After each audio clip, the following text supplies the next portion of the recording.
Skadek LT yra bendra Lietuvos-Vokietijos įmonė. Mes gaminame šilumos siurblius, skysčio aušinimo stotis, tai yra pagrindiniai mūsų produktai, kuriuos mes pateikėme į Europą. Pagrindiniai mūsų klientai yra Europoje. Projektuojant savo įrengimus, mes neapėjome ir ABB gamintojo. Vienas iš šių komponentų tai yra dažnio keitikliai, kuriuos mes naudojam, kurie mums labai pasiteisino, testavom juos, po gautų rezultatų pradėjom naudoti savo įrengimuose, esam labai patenkinti šiuo bendradarbiavimu, produktais.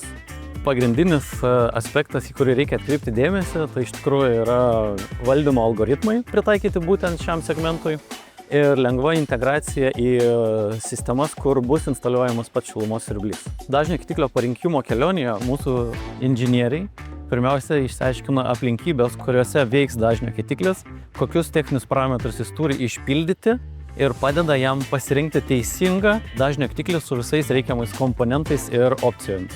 ABB veikia daugiau negu 100 pasaulio šalių.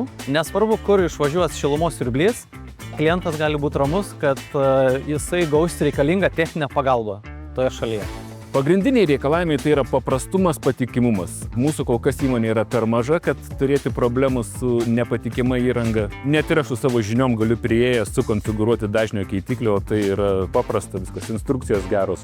Tai yra top produktas. Mes labai džiaugiamės, kad Skadek kompanija pasirinko mūsų dažnio keitiklius ir integruoja juos į savo šilumos siurblius.